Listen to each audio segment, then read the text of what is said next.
me know. This is take 2 because the first time we live streamed, it was sideways. So hopefully this is working. Let's see. That's correct. Okay, it looks like we are good. So that is fantastic. All right, I had a new setup here so that I could see the chat better. So let me get that all set up. Oh, look at that. I faced the right way. Okay, welcome back everyone who was here for the first try when the whole thing was sideways. Now we're facing the right way. No one is sideways.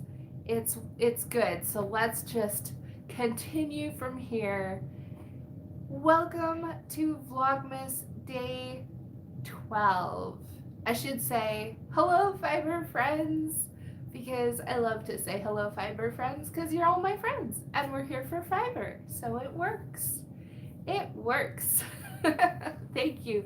I'm so glad you're all here. I have a fun episode planned for today.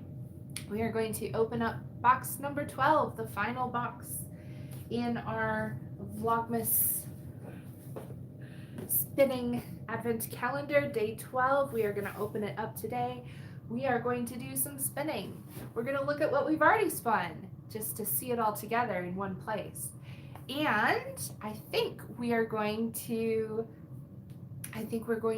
draw a giveaway as well. So that will also be very, very exciting.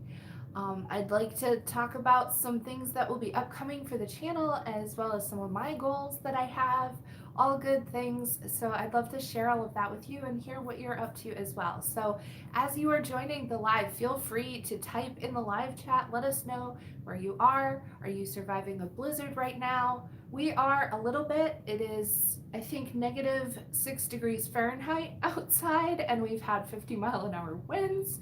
It's been a little intense, lots of snow, and I usually turn off the furnace when I do recording or streams, and I'm not today. So if you hear a little hum in the background, that's the furnace. It needs to stay on today. And the other thing that's a little different is that I don't have a actual fire going in the fireplace today. It's a make-do day. I had to keep the flue closed because with the winds as high as they were, it was just, it would have sucked all the heat out of the house and up the chimney, and it's too cold for that. So we have to, yeah, we have to leave the heat on. We have to leave the flue closed. So we just have our little, I mean, there's still fire there. It's beautiful and cozy. It still counts. It's still good. So yeah, let me know. Are you toasty warm or are you freezing cold like us? I'd love to hear about it, and tell me what you're working on while you watch. Let's chat. Okay, so I know that a lot of you are here to see what we're going to open up for the final Vlogmas box, and since there's a lot of chatting that we have to do, I thought it would be fun if we just go ahead and start with opening up that Vlogmas box, and then we'll chat while we spin. I think that would be great. So let's take a look and see what we have. For box number 12, these are all empty. It feels so light now. It's all empty. All right, number 12. Now the theme of this, for the whole theme, it's been fire. So we've had some coal colors. We've had some of that rich, hot, down at the base of the log blues. We've had some flames. We've had some embers. We've had some smoky colors. So number 12 is flames. Of course it is. Oh, there goes the blessing. Of course it's flames, because there's just so, no matter what holiday you're celebrating, it seems like so many of the holidays right now are about fire and light, and it's the darkest, at least in the Northern Hemisphere, the darkest time of the year. And I thought that it would be fun to end with some bright colors, some cheerfulness, some sunshiny colors, some fire flame colors. I thought that would be fun. And if you have the Vlogmas box, I also have for you a button that says Happy Spinning. And it's one of these kind of buttons, but maybe you could put it on a like a project bag or something. I just thought that would be fun. And then the blessing, of course, the blessing is, may you go forth and explore many new projects with all your hand-spun yarn. How perfect is that? I think that's pretty perfect to wrap it all up with. I think that's pretty perfect. So as you see, the button matches all the graphics from, there it is. See, they match just like that. I was really proud of how this year's Vlogmas turned out with all of the stickers and the graphics and the box. So I hope that those of you who got a box, you enjoyed opening it along with me and just the whole, presentation of it. And if you were just watching and enjoying vicariously, I hope that you enjoyed watching. And yeah, it was a lot of fun to design all of it and put it together. So this, for me, it's always exciting to have the final Vlogmas episode, but it's also kind of like, oh, I don't want it to end, but also this is kind of the culmination of a huge project that I've been working on for months at this point. So there's kind of a big like on my end of things. And it's really exciting and rewarding and fulfilling. I had a lot of people ask how they can get a box for next year. I'm not sure when that might happen, but I'll just say follow the channel. So that's your best way to get info for that kind of thing. And I do use my community tab for announcements, like announcing winners for giveaways. And we have some of that to do today also. But not yet. Not yet. Not just yet. Let's talk about what we're going to do with our flames. What are we going to do with our flames? Any ideas? Any thoughts? Any suggestions? Yes, I also have, thank you, Amanda made it. I also have a newsletter, and you can sign up for that as well. You can go to my webpage, or you can go to my shop. There are ways to sign up for the newsletter there. So the storytelling was a lot of fun. I have one last poem. For today, but I don't know if I'll read it live. We'll see. I don't know. I'm starting just by floofing this up. I like to floof things up no matter what it is that I'm spinning. Fluffy is better. So, ooh, a 3-ply long draw, that would be nice. Oh, sorry, the wool. Okay, so this is Targi. I put together a chart that has each day, the wool type, and the color. So I will post that on the community tab. I'll put that in the Discord as well, so that if you've been following along, you'll be able to see exactly what each one was. I also made a mistake yesterday. Video number 11, I'll say that. In video number 11, I think I said Polworth, but that was, I believe, Cheviot. So I did mix that one up. Spin and ply at the same time. I've done ply on the fly with a spindle. That would be interesting with a wheel, though, because you have to be able to go one direction and then you have to go the other direction, and I feel like it would unwrap off of the bobbin. Is there a mechanic, a way to get around that? That's interesting. That's interesting. I'm thinking about it. I'm considering it. I kind of have an idea in my mind too. Wanted to see if anyone had a suggestion that would really jump out at me that I could say, oh, that's that one. So here's what my thought is. My thought is to do a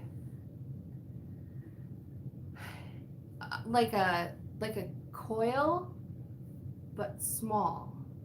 We think of these textured yarns as being very, chunky, bulky, but it's possible to do thinner coily type things. I mean, it would still be bulky, it just wouldn't be like the super bulky stuff.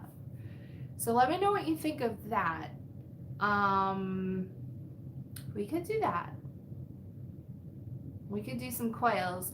I thought it would look fun because they would be like little flames. And this is flames. So we could do some little flames. Let me know what you think. If you think it's a good idea, give me, I don't know, a Christmas tree, or no, give me a flame. Give me fire in the chat. Give me a fire emoji. How about that? If you want to see some little coils, give me a fire emoji in the chat. I'm looking for the, ooh, boucle is nice too. Okay, we've got some fire. And then Mark is here with the fire truck. Oh my goodness. Don't put us out. We're having fun. This is exciting. Okay, we need all the warm fire to keep us toasty right now. Okay, I think we'll do that. Coils it is. Okay, so here's what I'm going to do to spin these coils. I'm going to use my ladybug. And someone asked me why I haven't been using my matchless for all of these spins, and there is a really good reason. I have a sweater spin going on my matchless right now, and I don't have any free bobbins. And I didn't have time to get it finished or clear any of it off. So Lily is on the match list. That's why. That's what's happening over there. All right, so let's get spinning. How about that? Let's get spinning. I am gonna move the camera. Hopefully we won't go sideways like our first attempt at this live stream. Hopefully we'll just scoot it over so that you can see how I am doing this spin. So if motion sickness bothers you, then close your eyes and I'll tell you when we've finished moving. So close your eyes. Here we go. We are moving. Moving, moving, moving. We're still moving. And, oh dear. I have all these adjustments on my, you're gonna look at the ceiling, I think. Sorry. I have all these adjustments on my, here we go. On my tripod, we're still moving. This is very awkward. I apologize. And I'm still getting used to how this tripod works. And so it's exciting every time. All right. Here's the ladybug. I think we're good. Here's the ladybug. All right. I think we're done moving. So here we are. All right, so I didn't show what I had from yesterday. This is the Cheviot that I spun up with the JillianEve spindle. So that is the final 2-ply, how that turned out. And I really, really enjoyed spinning with that spindle. I'm gonna do more spinning with that spindle for sure. because I like it. I like it a lot. Okay, so I'm gonna get started here. I am using a leader. This is actually the leader that came with this bobbin because Shack tests each wheel before they send them off, and this is the official Shack test leader. I don't know if that makes it sentimental. It just it's just what it is. So here we go. Okay, looks a little bit like ketchup and mustard right now. Let me check my, all right, so this is my ply. This is what I'll be plying with. So when you do a spin like this, you want to make sure that you're not going to untwist as you ply. But this one is weird, and I actually haven't been able to figure out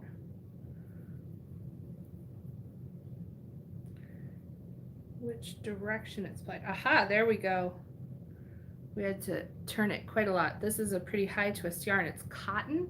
It's mallow yarn from it says mallow butter. It's 100%. It's from Just Yarn. That's where it's from. Okay. So this is spun with, well, it's finished.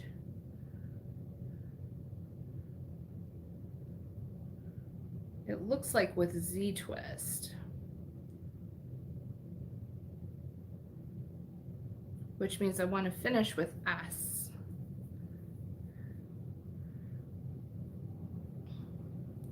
That's interesting, isn't it? Usually we have things finished. No, this is S. What is happening here?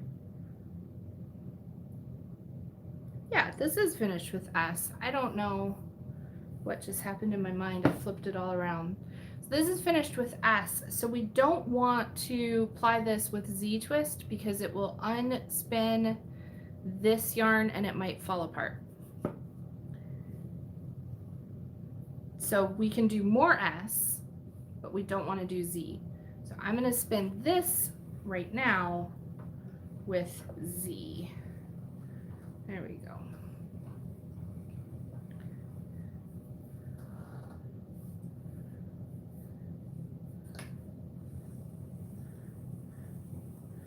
And as I like to start all of my textured spins, I like to start them just plain. I don't add any texture right at first. I just get them started. Okay, so now that we're going, I can take a look at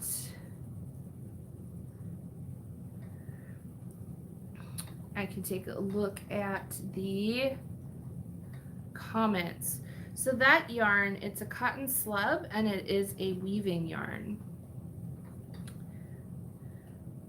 That is what it's meant to be.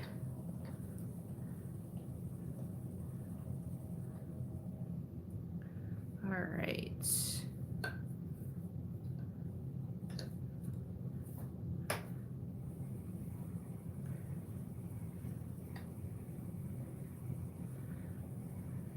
Okay, so here's what we want for our coils.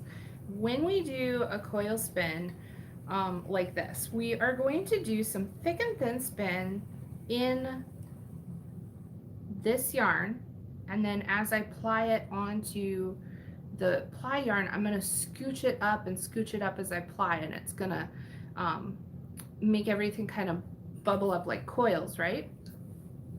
But to get a texture where they're not all the same, we need to have some spots that are thick.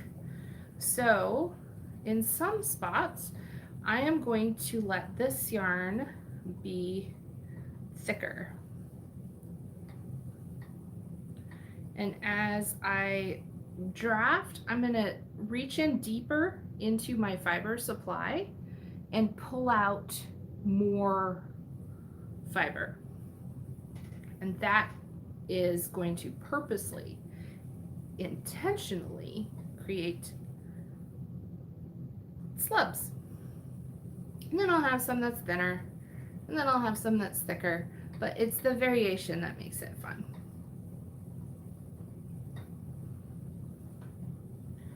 There we go.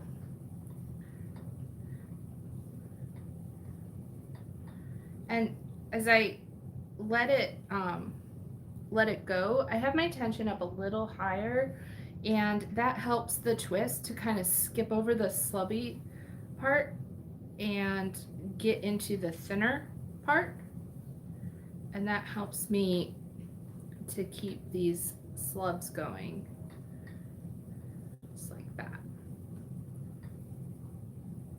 But I have to be careful I don't turn my tension up too much, because then of course it'll just rip it out of my hands. We don't want that. We want it to be just enough.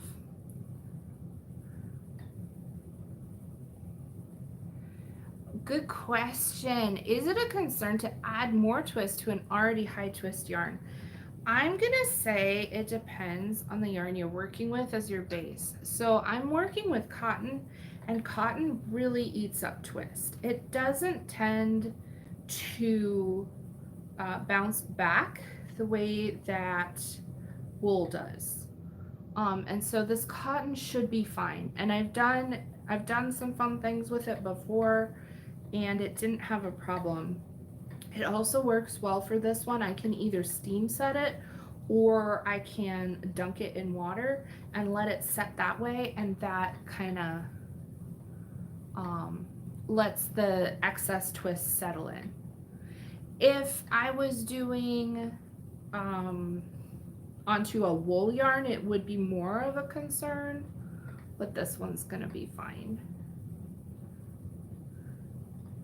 So if you have slubby, lumpy yarn that you didn't intend, and it's not what you want, this could be kind of a fun, you know, make it work for you technique to do. Ooh, this is probably a little too thin right in here. I'm gonna back this up a bit.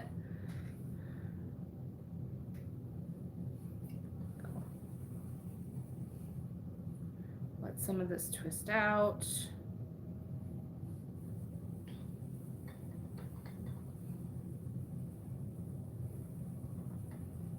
Too thin is a problem.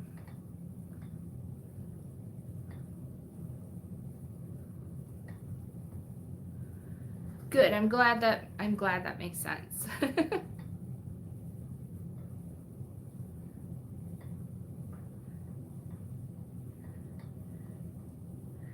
All right. So as we are spinning here, I wanted to. I actually have to concentrate a little more than usual because I want it to be uneven. And when I don't think and I just talk, I tend to sort of naturally make it even. I was like, wait, no. I have to concentrate on making it textured. That's different for me. That's interesting. I used to do a lot more of these kinds of yarns. I haven't done a lot lately. But this is fun. This is fun.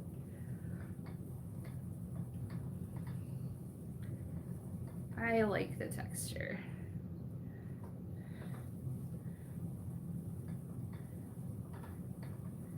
Okay. So I wanted to talk about some of my favorite projects from this year. And I will invite anyone who's in the chat to talk about your favorite projects from this year. What was the thing you did that you absolutely loved this year? The thing that you look at and you are in awe because you're like, how did I make that? It's like magical. Let me know, what is the thing that you did, even if you didn't finish it, that's fine. The thing you did this year that you crafted, that you're like, wow, I made that. So I have 3 things that I was having trouble deciding between. One was my flax sweater from Tin Can Knits that I spun and knit so that my sleeves would match up with the color striping in the body of the sweater. That was a fun project. Ooh, learning long draw, that one's awesome. Your first scarf, so proud of it. Absolutely be proud of your first scarf. I'm still proud of my first scarf. Oh, you dyed and spun and you're working on the sweater. That is fantastic. And this is the year, oh, so many people started spinning. Yay! Reeling silk, straight from the cocoon. Fiber by nature, you're fantastic. That is awesome. You made 2 socks. I made 1 sock. You made 2 socks. That's excellent. Weaving fabric for a bag. Awesome. That's awesome. Ice dye. Nice. Building a dough deck wheel with your brother. Dough deck wheels are classic.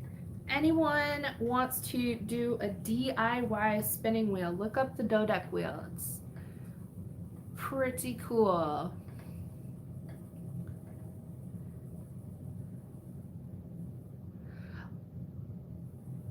Oh, Mary Beth, you're here in the chat.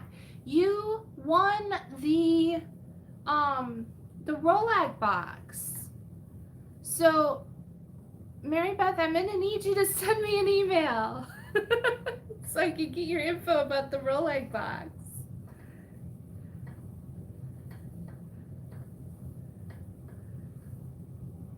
Let me know if you if you heard me. It's on the community tab.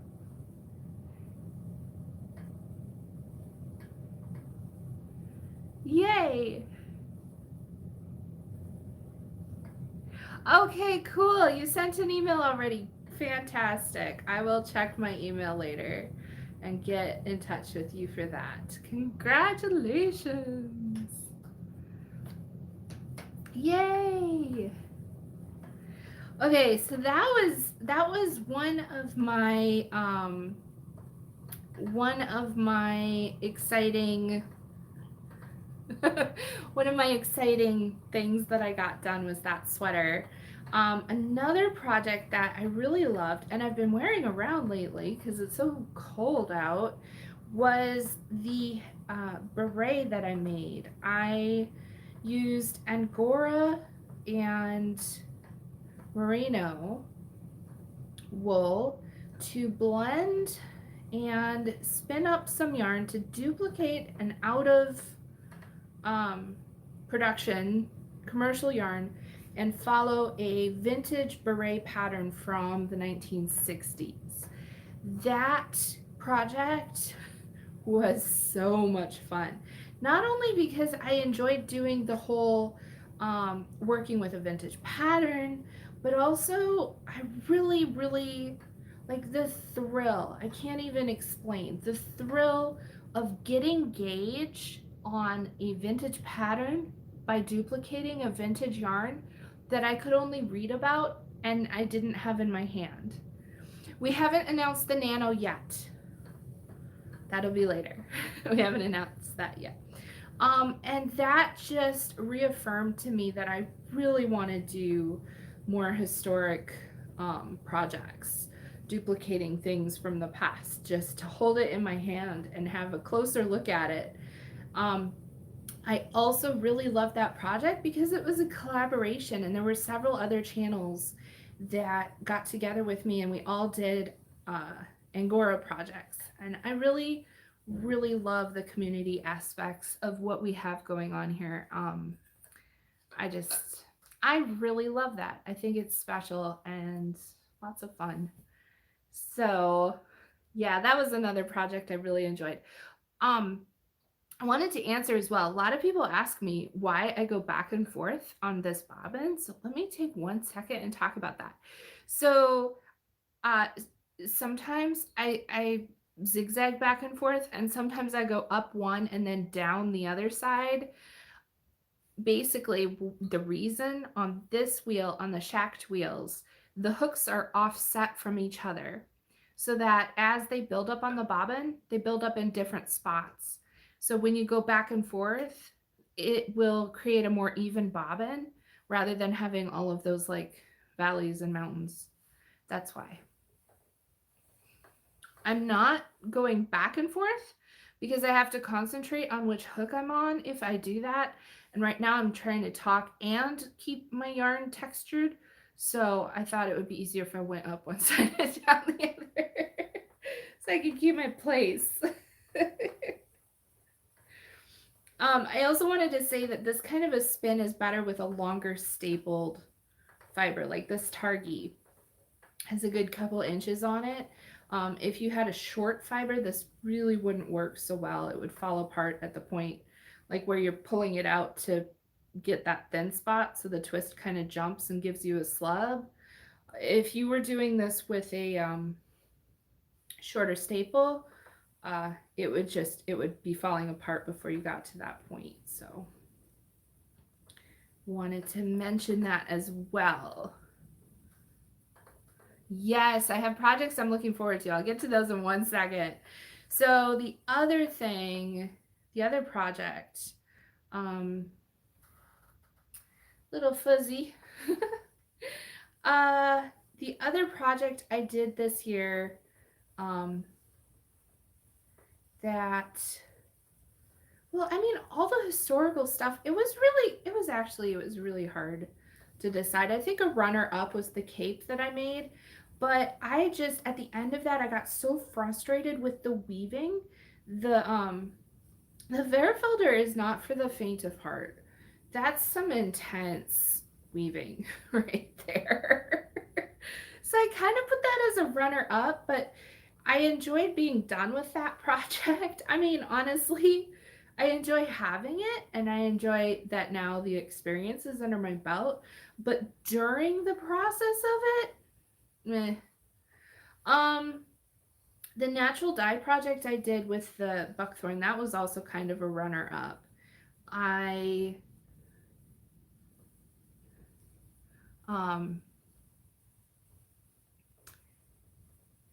on, I'm reading the chat here.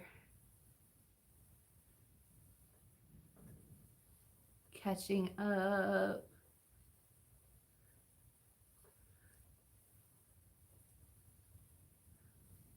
Oh, how do you stop your feet slipping when you're spinning?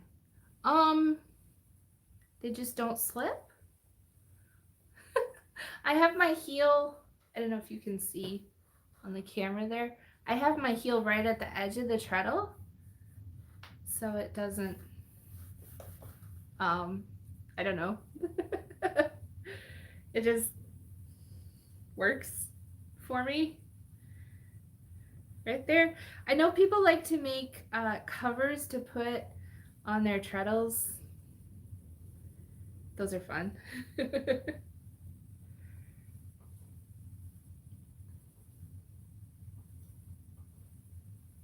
Those are fun. These are just hand knit wool socks. Grippy socks do work. I know people who use grippy socks.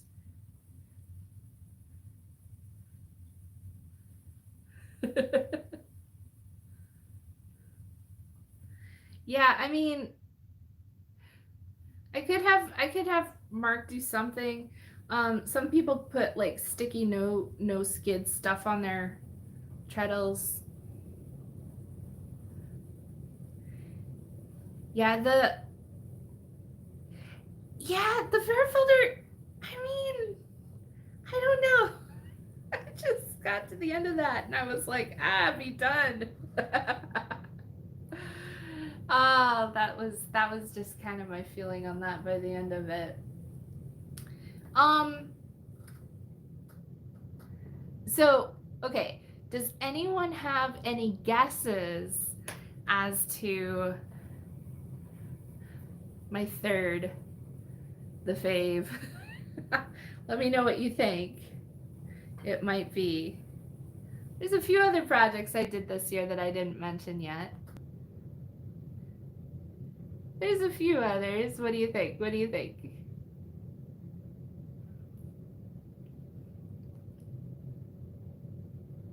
Any thoughts?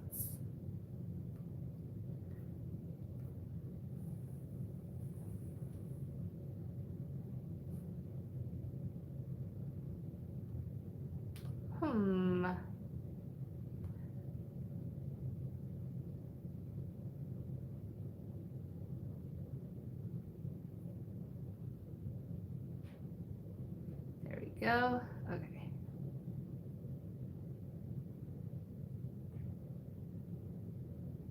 Okay, sorry, I'm messing with the chat here, trying to see. Okay.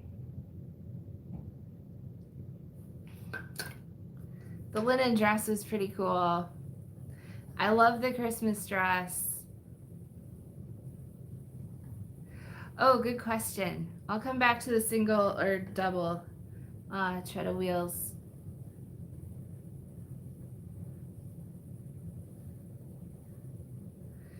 The sweater was fun that goes with the linen dress. Okay. Okay. So here's what my favorite was. I'll grab it. I have it right here. Hang on one second.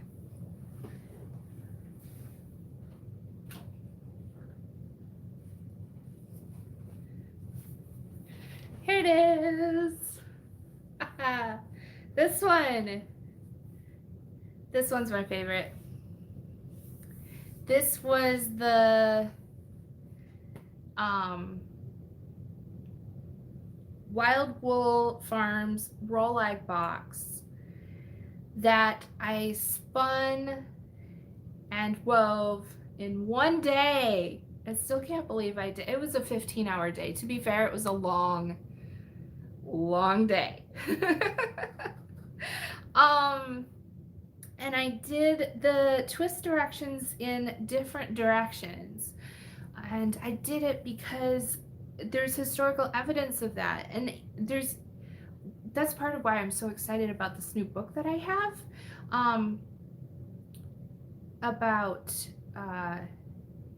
looking at the place of women's work in Viking culture, Norse culture, and women doing all of the weaving and stuff, and looking at how the cloth was uniform because it was meant to be sold, and it was a big important part of the economy, and they can tell where things come from if they're S or Z twist. And I just thought that was so cool. And to have an S twist, warp or weft, and then a Z twist, whatever the one was, to do the opposite for the other, it just creates such a unique fabric. It has such good, somebody said a good word for it is recovery. Yes, of course things stretch if you pull on the, here, I'll hold it up so you can see. Of course things, if you're on the bias, things stretch, but this isn't just that. This, like, you can feel it bouncing back in place. It's not just like, like this kind of cloth, if it stretches out sideways, it just grows and grows and grows, right? But this actually has this like elasticity to it, and it's really cool. And not only that, it goes each direction. That's the weft direction. And then it also goes the warp direction. I hope you can see, because it's like it bounds back into place. It does act like it has elastic in it. It is so cool. And it just sparks my curiosity. I need more of it. I need more like that. I want to explore it and experiment with it and play with it and have all the things from it. So that's my favorite thing I did. Yeah, Rebound. It's a good game. Oh good, I'm glad you can see how much, because it really does feel different. And that is part of what got me into doing more sewing projects with, yes, the single scarf. This is what inspired me to do more sewing projects with commercial cloth, because I realized that part of the reason, and this is going to lead into my goals for next year. So if you want to share what you want to work on for next year, I'd love to hear about that. So fill the chat with all of your things that you want to do for next year. But that was part of what got me thinking about next year, because I've been talking about doing an apron dress for a long time. At least 2 years, I think. And part of what has held me up on that is feeling like I'm not good enough to tackle the project. And I don't fear the spinning. I am confident about the spinning. It's the rest of it that I felt like I wasn't ready for it. And it's kind of funny, isn't it, how it's very easy to see somebody else and encourage them, but then we let ourselves, at least for me, get hung up on the very thing that I'm encouraging someone else to get past. So there are so many times that I've encouraged people, like, just go for it, try it, do the thing. You can't get better at it if you don't practice it. And all of those things are really true. And yet, here I am getting hung up on that very thing myself. So like, I just need to do the thing. I just need to do the thing. So I thought, what's gonna help me to be ready to do the thing? And I wanted to have a little bit more recent experience sewing, and sewing with, yeah, it's probably part of the human condition, but I wanted to have a little bit more recent experience sewing with woven fabrics. I've done a lot of, it seems weird, I've sewn a lot of like jersey knit stuff, which is terrible. I hate sewing jersey knits. They go everywhere. They're like, calm down and stay in line with the needle. I'm sewing you. Stay put. That's what I always want to say when I'm sewing jersey knits, like this t-shirt I'm wearing. But, you know, it is what it is.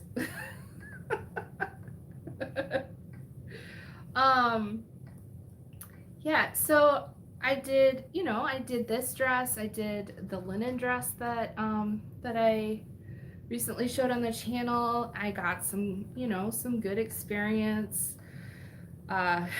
doing a correction on that one, and that did give me some confidence, because I feel like I'm not the greatest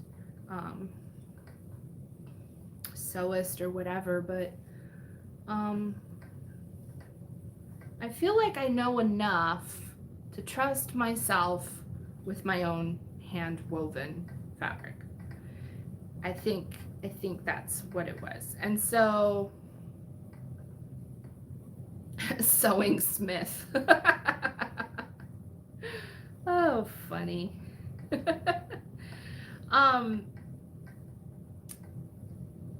Yeah, so I don't know. I just want to go forward with those things. And in full, like, if I look, we've got this much left. We're probably halfway through here. And then we'll be playing. But in full, honest transparency, there's something to be said about putting your projects on YouTube where, like, I don't want to hide all the mistakes and the missteps and I think that's valuable stuff, because it shows my learning process, and it can be something that someone else might learn from, and that's really good and valuable. And if we were all in person in real time, if we had spinning circles that we were hanging out together in real time, of course we would see each other's mistakes, we would talk through it together, we would find solutions, we would encourage each other, all of those things. Just the way that social media is, there's sort of a different layer to it, And it's not that I intentionally want to hide those parts of the process, but sometimes I'm like, well, that just wouldn't be a good video that anyone would want to watch because it's boring and pointless and there's no solution. Like, people would leave very dissatisfied and sad. You know, sometimes those thoughts go through my head, and so I think that if I want to grow in my own craft, being able to, I guess, make videos that include those things, even if I think that they're boring and pointless and a mess, you know, it might help me to go forward with some of those projects where I feel a little bit insecure about my own skills. So I guess that's like just a very human Evie moment that I'm sharing with you. But you know, it's just what it is, I guess.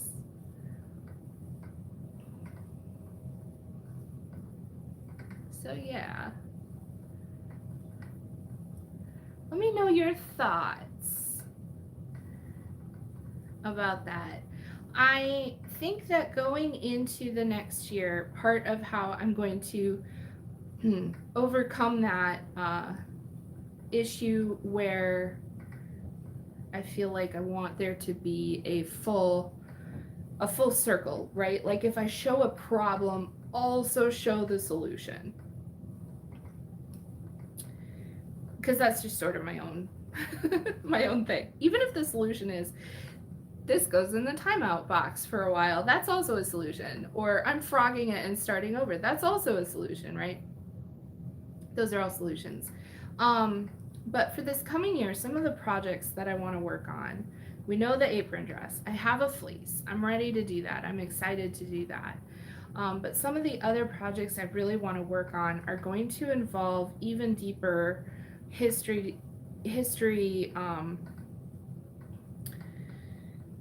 just looking at textiles with a little bit more context than just this is the technique and the time and place.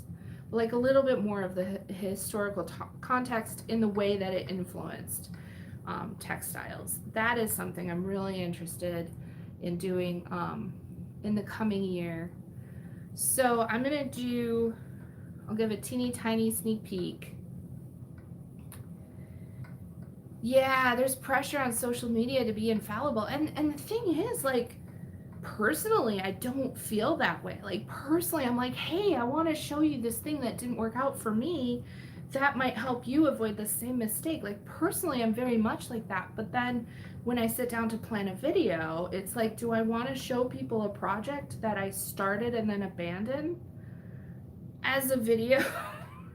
That just sounds like I would watch that and feel very dissatisfied. I don't know. Maybe everyone wants to see that. Maybe. But in the coming year, I do want to do some explorations with, it's not wool, it's something else. Okay, well, good. I want you to feel more normal.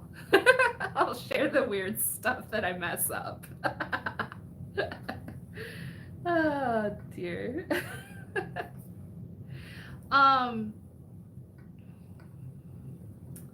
Yes. Kay guessed it. Cotton. Flax is an ever-going thing for me. So flax will, I mean, it's not like I'm not going to do any of the other stuff, but yes, cotton. I want to do a big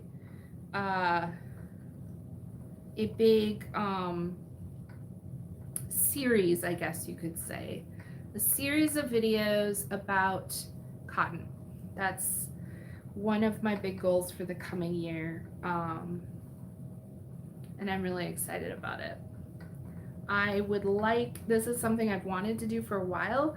I would like to weave a coverlet, a traditional American coverlet. and I want to spin it.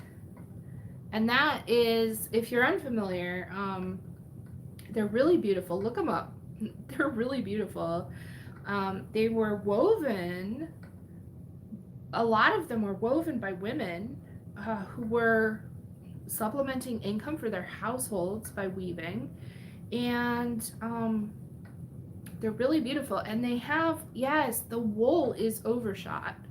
And the background, or kind of like the base of the coverlet, is cotton, and then there's like a design pattern that pops out from that, and that's the overshot portion of it, and that's wool. And so I want to weave those. Maybe we'll do some indigo dyeing. I want to explore the whole thing. The whole thing. We'll see if we get through it, but yeah, I want to look into that.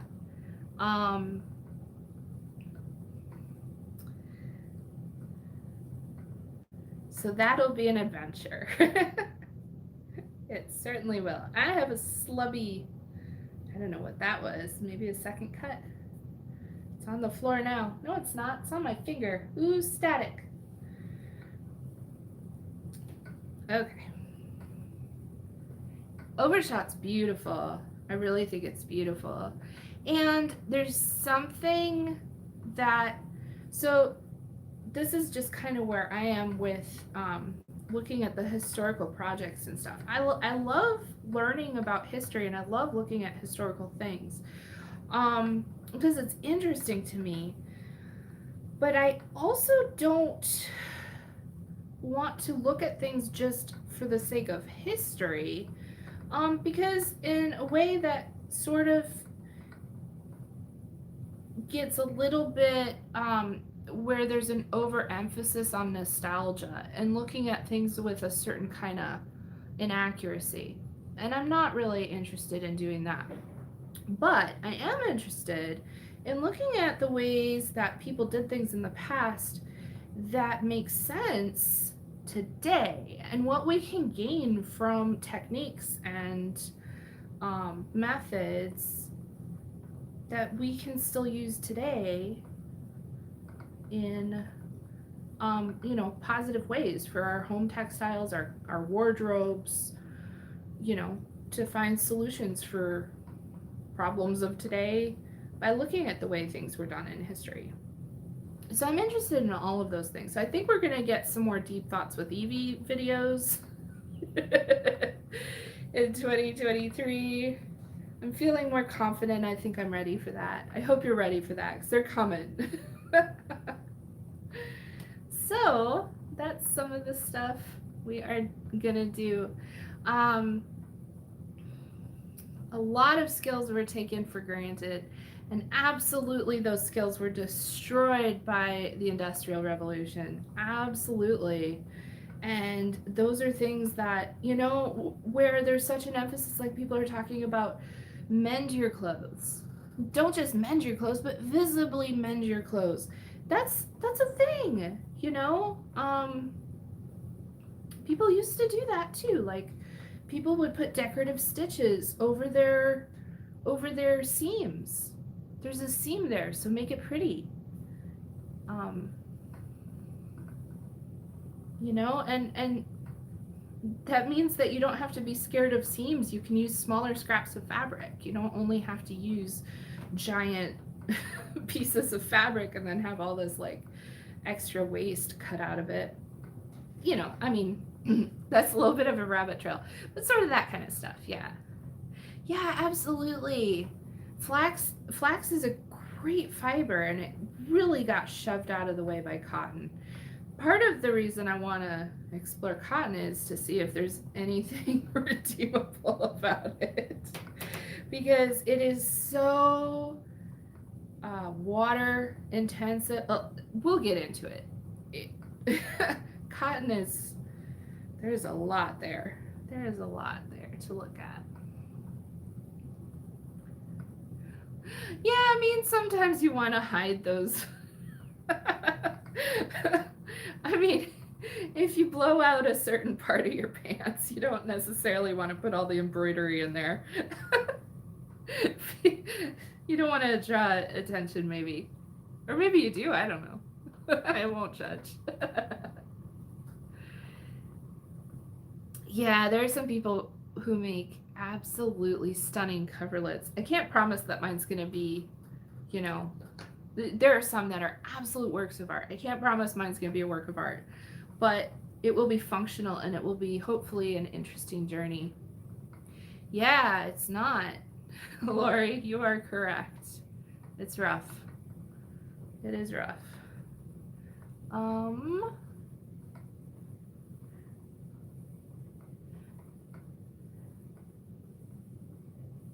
Yeah, in Guatemala they use decorative seams for their weaving. There's some medieval seams that they used decoratively too. So there's like lots of evidence for that being a thing. And now, you know, fast fashion, they just surge everything. Kind of loses its soul when it's done as quickly and as efficiently as possible. All right, let's take this bobbin off because I have spun this now. So I am going to put this onto my hard working Kate.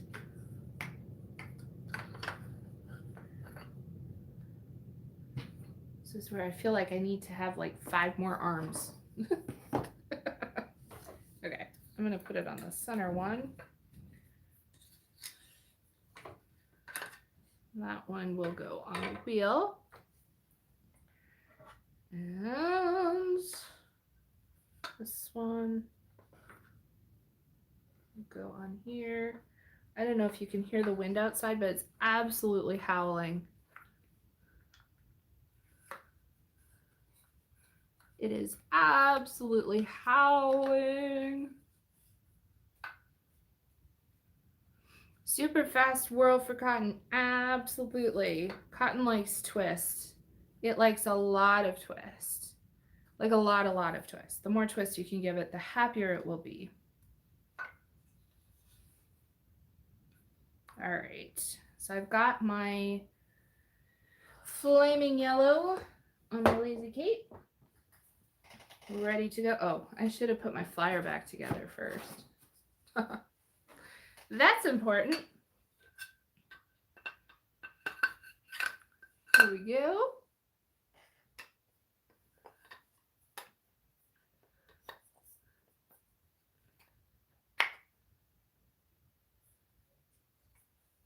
Yeah, there's a lot of wind and a lot of, oh, it's cold.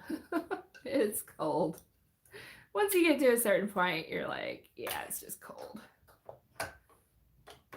All right, so I am setting back up here. I'm gonna turn my Scotch tension up just a little higher. I do want to have a strong pull for this. And then I also have, I've switched my whirl to the larger whirl so that I get,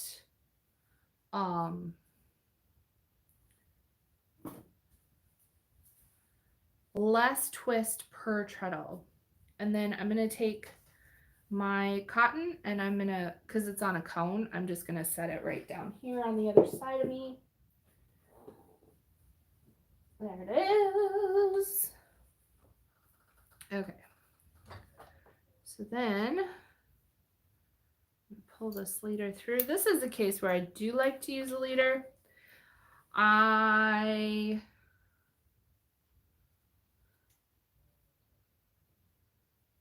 Oh, you grew up in Alaska, so you're used to the cold. Yeah, Minnesota has, yeah.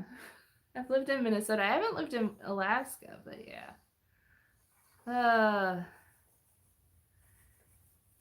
Yeah, there's a point where it just registers like cold. What is this?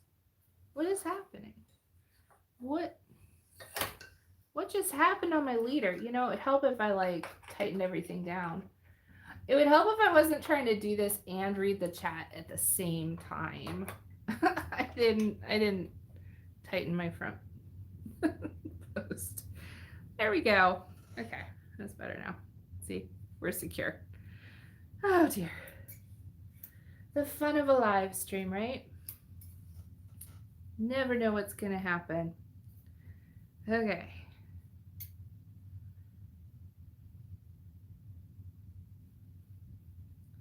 Okay, so before we finish today, I do want to announce the winner of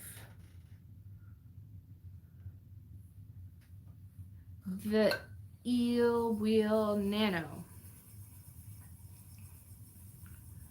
Oh, single and double treadles. So for me, I like both. It depends. It depends.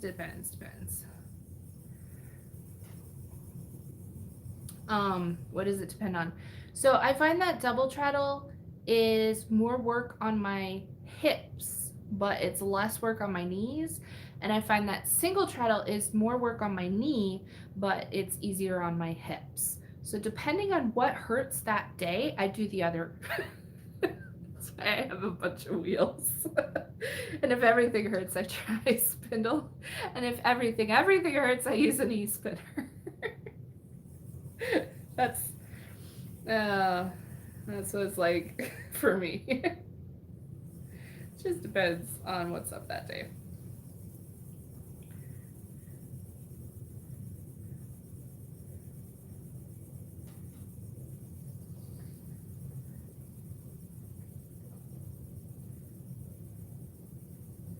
So this is coming out lovely. What do you all think? Can you see these? Can you see how this is coiling up on here? These little slubby bits and how they're coming out? It's so pretty. I like this. I like this a lot. This is a great spin. Woo! Okay, so here's how it works. I am going the opposite direction that I spun my single. And I made sure it was good with my flying yarn in this case, or thread. You could use thread or whatever. So basically, because I have my tension turned up a little bit, I probably need to turn it up a little more even. I do like to do this particular type of spin with Scotch tension because I like to have a strong pull. And so for this one,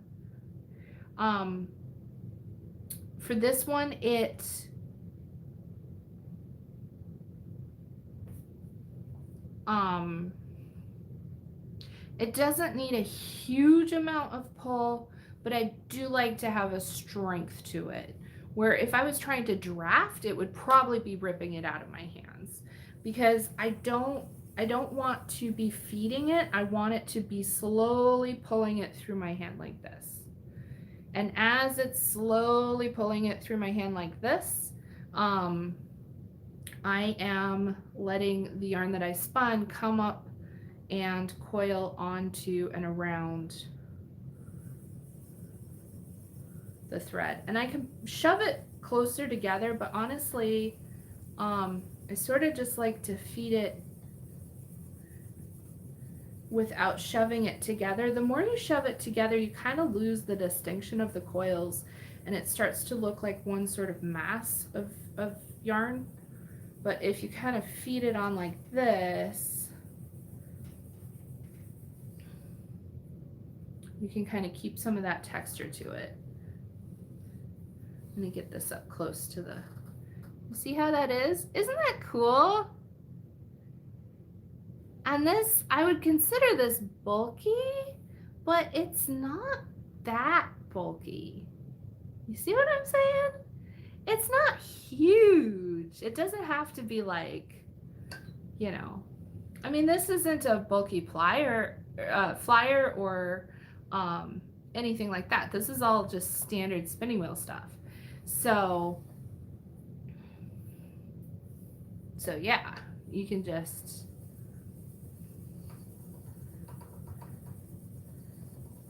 do this with a regular spinning wheel. Could you do this with a double drive? Possibly, depending on what double drive you were using, you might need to use something that's a little extra stickier to grip the to grip it. It would be worth a try. Personally, I prefer Scotch tension for this. Also, if you have Irish tension, such a weird name, because Irish wheels use double drive. But anyway, if you if you have a bobbin led tension where your bobbin is being turned by the drive wheel and your brake is on the flyer, that gives a very strong uptake, and that's great for this kind of stuff. I like how this has this kind of sort of a subtle texture. It's kind of a gentle texture. It's not like in your face, but it's really cool. It's pretty. Thank you. This pajama dress is perfect for right now because it's ridiculously cold outside. And someone said, isn't a pajama dress a nightgown? Well, I mean, kind of. But I feel like if it was a nightgown, it would sort of have a different shape and it would sort of obviously look like, oh, that's a nightgown. And this is, I mean, I don't know. I like the pockets and stuff. This feels more like a dress because it's you know, a dress pattern, not a nightgown pattern. I don't know. What makes a nightgown? A tube with arms? That's what I always feel like nightgowns are.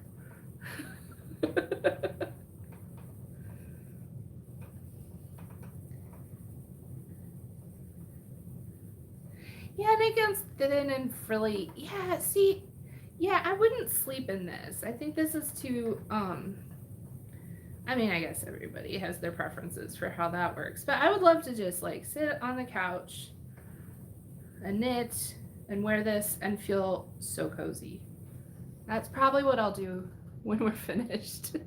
I'll probably go watch something. I don't know. We were talking about what to watch. There's so many good suggestions, but Mark wants to watch Arcane again. So we might be watching Arcane again because it's so good. And I need something that I don't have to watch every moment of, because I'll probably be weaving and I do have to look more at my weaving. I need to get my belt finished for this dress.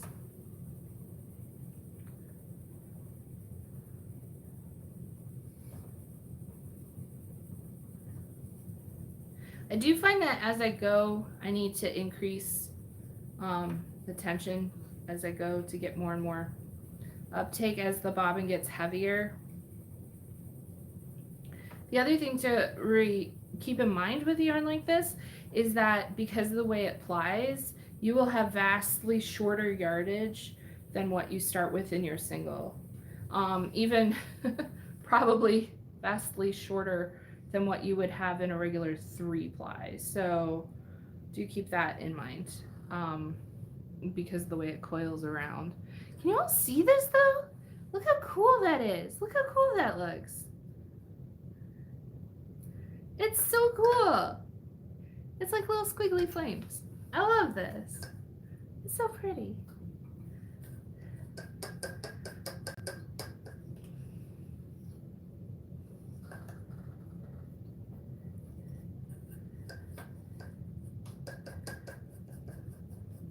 There we go. There we go. Catching up. Okay. There we got it caught up.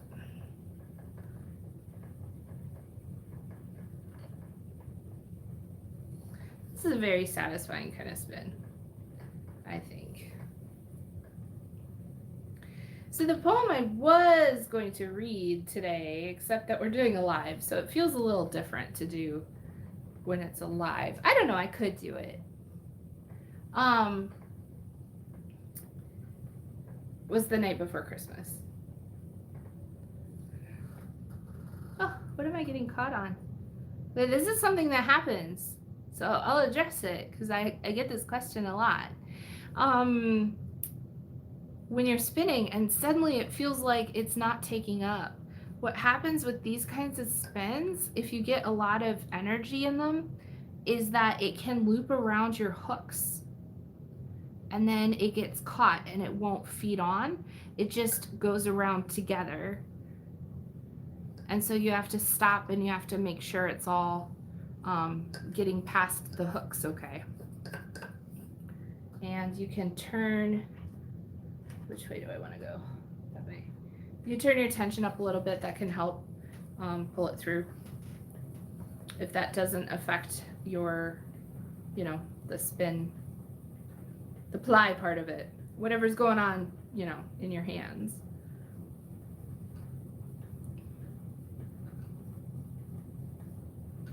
So yeah, that's one reason why things don't feed on, especially if you're doing a textured yarn. Check your hooks, or you know, sometimes you have the guides where it's more like a loop that slides along. So yeah. One of the other things I did want to let everybody know about is that I will be taking a little bit of a break. So if you don't see a video on YouTube right away in January, don't panic, I'm still here. I will still be very active on my Discord and Patreon, but for January, I won't be posting my regular YouTube videos. The reason, there's a couple reasons. One is that I'm going to be researching and getting a head start on what's to come in February. And the other reason is that I'm working on the COE and I have some catching up to do. And so my patrons are going to get a bunch of videos in January, which means that I won't be able to also do YouTube videos. So if you feel like you're missing out, come check out the Patreon. That's where the action will be in January. But otherwise, I'm taking a break on just the regular YouTube channel. So I wanted to let you all know about that because people ask. And yes, there will be, see, I thought I saw, yeah, I did it again. I spun a hair. Oops. I know I'm not the only one. It happens to us all. I will have a video for Distaff Day. Distaff Day is January 7th, and that's my favorite holiday of them all. So there will be a video for Distaff Day. I'm thinking maybe I'll do a video where I'll show all the distaffs I have. Something fun like that. You knit hair. Yeah. I love spinning on Distaff Day too. That's a magical day is what that is. I do a lot of fun things. So on Distaff Day, I also like to do some like yearly maintenance on my wheels. The wooden wheels get a good oil and dusting and a little deep cleaning. It's a good day for that. It's a good day to just freshen everything up.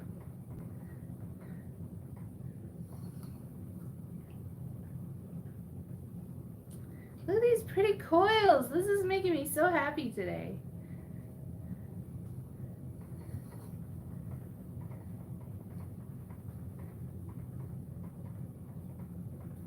I love this. Yeah, in the before times, Distaff Day was a day, it was almost like a spin in public day. A lot of guilds would get together, a lot of spinning groups, crafting groups, everyone would just get together and go spin together wherever. I think that's a lot of fun. So Distaff Day, I have some videos on my channel. Ooh, I should change my hook, shouldn't I? I do have some videos on my channel about Distaff Day, the history of it. It's one of those very interesting things that's kind of been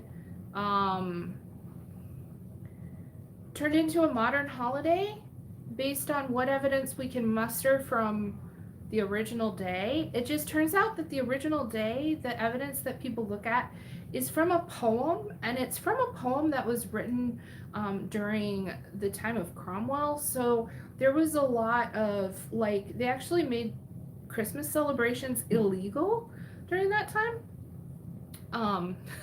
So like people were not allowed to celebrate Christmas, and if you like roasted a goose, you could go to jail. Bonkers time, right? So the poem about Distaff Day that we have was written by somebody who was very, he was into sort of like country living, pastoral. Like, if he was alive today, he would be all over the cottagecore trends. That's my theory. I can't think of his name off the top of my head right now.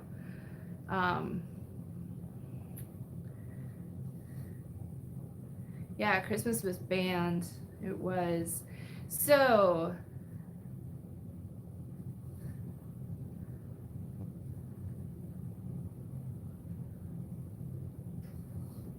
oh good. I'm glad to hear that there are still groups that are doing Distaff Day things.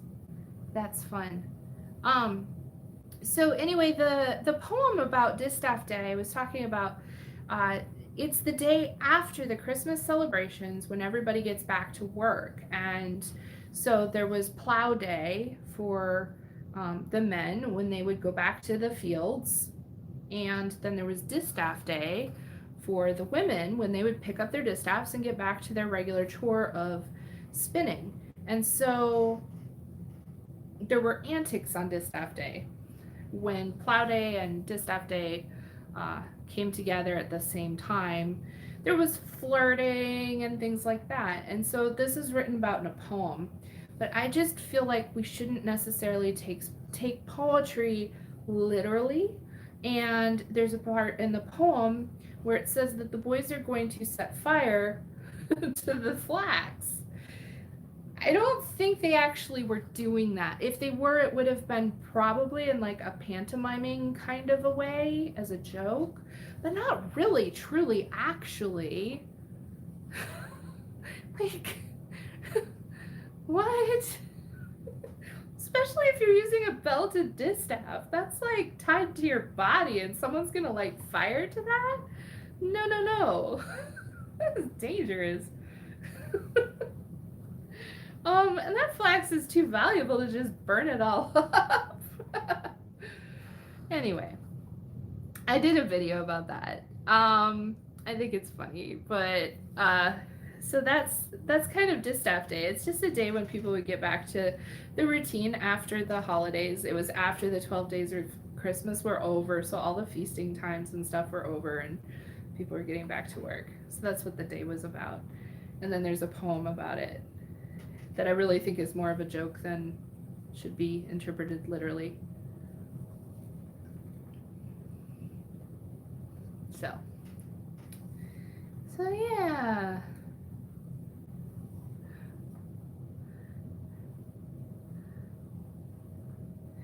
Yeah, I mean, flax, I don't know. Oh, thank you. I'm glad you've enjoyed my Distaff Day videos. So what I like to do for my own just personal fun, all through the year, every spin that I do, I take a little bit of the floof and I put it into a container. And then on Distaff Day, I card all of it together into a bat. And so that bat has a little bit of every project from the year. And that's my bat for the year. And that's what I spent on Distaff Day.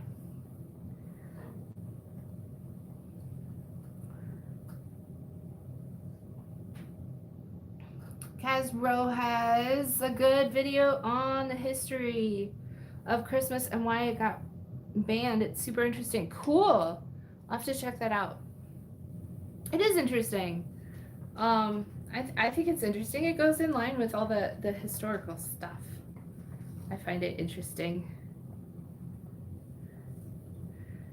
So we are getting through this. Yeah, I think it's almost time. We are going to need Mark's help to choose a winner for The eel wheel nano. So Mark, if you're with us, oh, absolutely, Chris, use my idea. If you've saved your woolly scraps, if you have a way to do that, do that. Absolutely. I don't own the idea. I share the idea. It's the way most ideas should be. You're always here. Oh, yikes. Or yay. I don't know. I have that song. I feel like somebody's watching me. Anyway, funny the way my brain goes.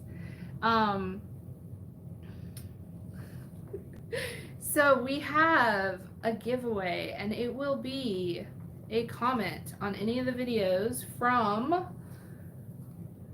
number 5 going through now. So Mark, if you want to grab the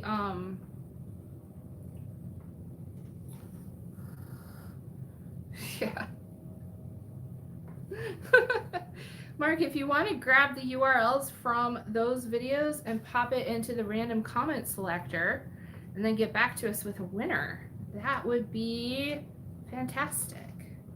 So the prize, yes, good luck everyone. The prize is an Eel Wheel Nano. It is the new one, the Eel Wheel Nano 2. It's a blue one because it's cute. And Wheel Daddy is on it. Yay. And then I wanted to let everyone know that I do have one other thing that will be going into the shop. If you loved Vlogmas so much and you can't get enough, I did have a few extras of a couple of the things that were in there. And so I'm putting them together as sort of a Vlogmas box. I only have a couple, but it will be a stack of one of each of the 12 blessings, the custom stickers that were exclusive for Vlogmas, button, and that might be it. Blessings, stickers, button.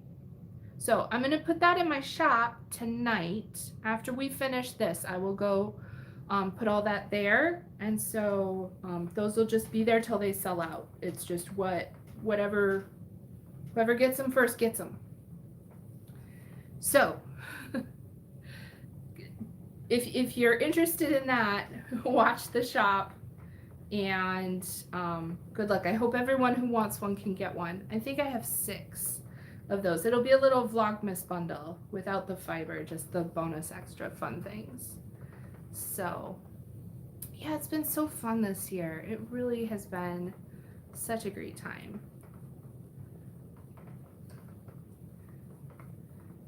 Just watching the chat, I don't know where Mark's at. He's probably digging all those URLs out of the channel.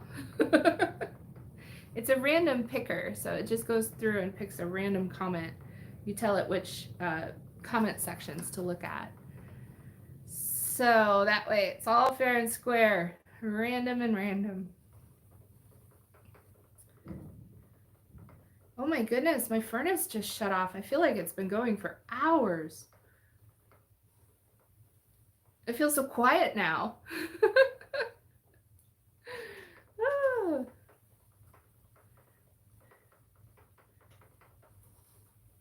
Look how cool this yarn is. I can't get over this. Every time I do a textured yarn, I sit here saying I need to do more textured yarns.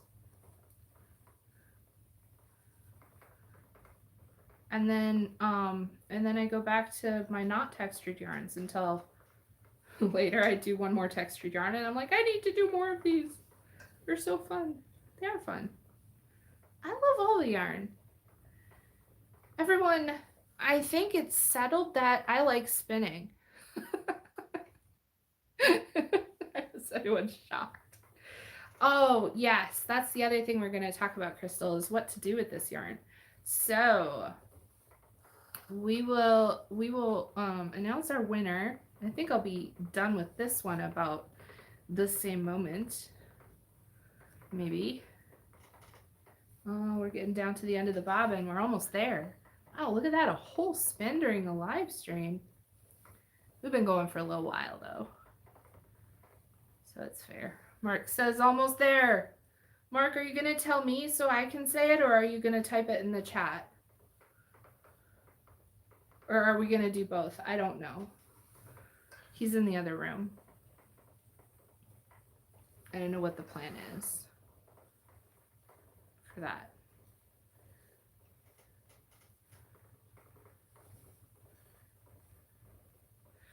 Oh, the suspense. He'll tell the cat. Well, she yowls loud enough. We'll all know the answer. Poor thing. The cat will think, okay, our cat's upset. We had to move her food because it was so cold. It was on part of the floor that's like the slab, you know, the concrete in the laundry room. It's where her food is. And it's just so cold right now that her water was cold and her food was cold.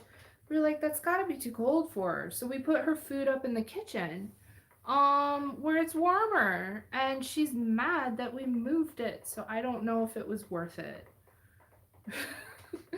She's like, I'll eat it cold. I just like it where I like it.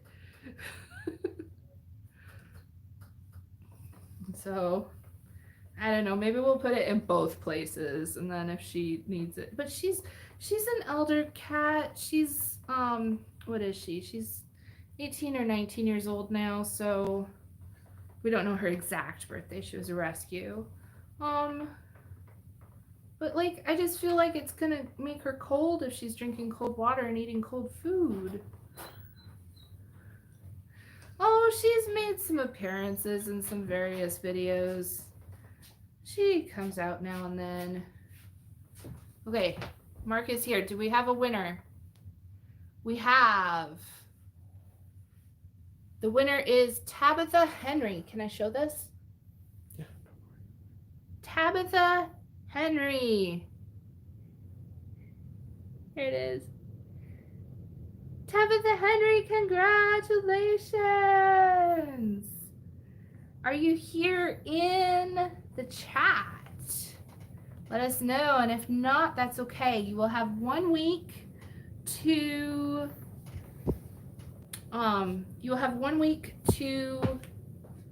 contact me to claim your prize. I will put a post about it in the community tab, and then if it's not claimed in 1 week, we will draw again. Yay, congratulations. So the way to claim the prize is to send me an email, and then I will tell you something, and then you can respond to your comment that won with the thing I tell you, and that way I can confirm it's you, because it'll have to come from the same account. That way we can avoid anyone being sneaky. It's a little fail-safe. So yay. Full disclosure, you've seen the cat, but not today. How about fur disclosure? That was bad. I'm sorry. Oh dear. Look at this. We are almost at the end of this spin. Oh, it's almost the end of Vlogmas.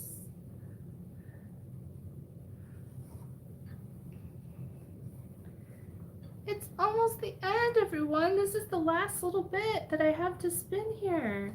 So then we're going to talk about what to do with all of these yarns. I have them all together in a basket. So we're going to see the whole thing all spun up, all together, all in one place. And everyone can give me ideas, thoughts. Tell me what you would do with it.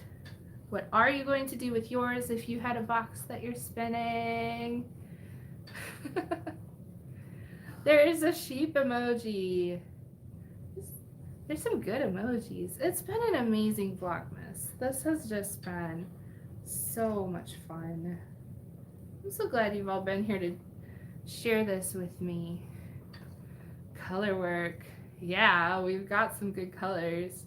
I have to say, just in terms of like colors, I was really excited to have a color palette that included some bright yellows and some fully saturated blues, but not green. Because when you put it on like one braid, you know, if your yellow and blue run together at all, you get green, of course.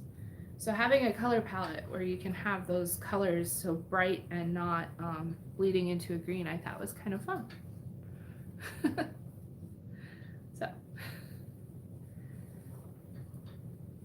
So yay.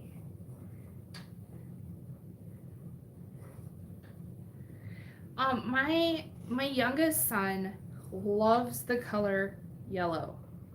Like, he loves the color yellow. He says when he looks at yellow, it returns energy to him. That's how much he loves yellow.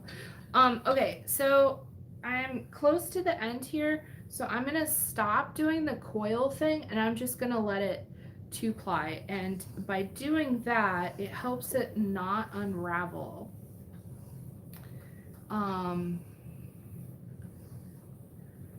And it gives me an end to kind of start from and work from if it's in a project. So there it is, everyone. This is it. It's right here. The end. I need scissors. I have scissors. Boop. That's it. See, and now the end doesn't flop around everywhere. It's just plied, and it just kind of keeps itself together. So that's a little trick for these high textured things. Oh my goodness. I'm gonna take this bobbin off of here and put it in the basket with all of its friends so that we can see kind of how they all look together. Here they all are. And there's our flames to finish them off. We have our coal, we have our kind of wood, our logs, we have our hot flames, our smoke. So pretty, aren't they? They're so pretty. I finally get to see them all together at once. This is very exciting for me. I mean, I knew what it would be in my head, but like, I didn't know for sure. This is exciting. Oh my goodness. Yay, what a wonderful Vlogmas. What a wonderful Vlogmas. It does look a little bit like Starry Night. It does. Cool. Okay, so let's talk about what to do. Oh, so I've got my texture ones here, right? Because I have this one with beads in it. That's how that one came out. And then I have this one that we did today, which is just really cool and coily. I love that. Yeah. So that is fun. Okay, I'm gonna move the camera. So if that bothers you, close your eyes. Here we go. Hopefully it won't be as awkward as the other time we moved it. We are moving. Here we go. Here we go. Oh, hello, friends. Okay. Perfect. Ah, we did it. Yay. What a wonderful Vlogmas. And the real yarn was the yarn we spun along the way. Is that how that works?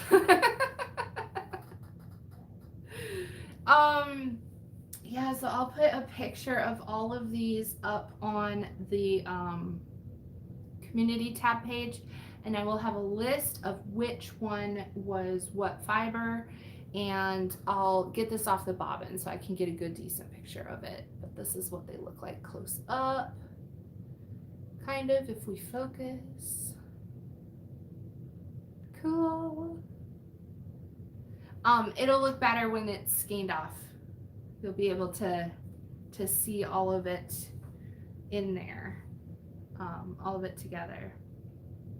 So I think that is, well, thank you. I did put my heart into this. I wanted everyone to just have something just wonderful and cozy to enjoy this season. So yeah, oh goodness. I hope that you all stay cozy with this just bonkers weather that we're having, because it is chilly for some of us. So do stay safe and warm and cozy. Make some secret pajamas. That would be fantastic. So some ideas for what to do with all of these spins. I was thinking that a mosaic knitting would look really cool with it, but then I was like, that might be kind of thick. There's 12 ounces there. Each little mini skein is 1 full ounce, so there's 12 ounces there. So that's a good amount of yarn. It doesn't seem like it because each little skein is so small, but all together, it's a fair amount. So I was thinking maybe a tri-shawl weaving could work. Maybe. It would turn plaid if I did that. It would just have its own natural kind of plaid. So that could be fun. It could be beautiful. I was also thinking of just knitting like a shawl, you know, where you just kind of start the shawl and it just grows and you just stop when you finish. I thought that would be pretty too. But that, when you do that with colors like this, you'll get a chunk, you know, where it's narrower, you get a bigger chunk of one color and then a different chunk of another color. Although, if I put the yellow flames at that side, I could go through a gradient all the way down to the black with the yellow, no, it would be the grays. I don't know, I could put this in kind of a gradient. That could be really cool as well. Oh boy, now I'm not sure what to do. There's a lot of ideas here. It could be fun just to do some color work. I don't know, make fire. Yeah, I don't know about a tapestry wave some people are mentioning. My tri-loom is 7 feet across. It has a 7-foot wingspan. I also have the smaller tri-loom somewhere. It's over there. That has like a 2-foot hypotenuse. So either one, it could be cool. But if you do a tri-loom, because the warp is also the weft, every color that comes this way is going to cross this way. And so when you switch colors on a tri-loom, it just naturally creates a plaid effect, which can be really cool, but it won't be like a full gradient because everything is gonna line up both ways. So I don't know, I'll have to think about it. Yeah, the 7-foot would make a nice one. It really would. I'll have to think about it. So we'll see. All right, friends. So I will put the Vlogmas bundle, if anybody's interested in just the extras that we had of the blessings, the stickers, and the pin. I will have that in the shop. I'll go take care of that in just a moment. And yes, I am going to say a Merry Christmas to one and all, to everyone. If you don't celebrate Christmas, whatever you do, what if we had the most recently, last night was solstice, so happy solstice, happy Yule, happy Hanukkah, happy Kwanzaa, happy all the things. I'm just so glad that you've all been able to join me. This has been such a wonderful Vlogmas. So yeah, I guess with that I will say, and to all, a good night. Happy holidays, friends, and happy spinning.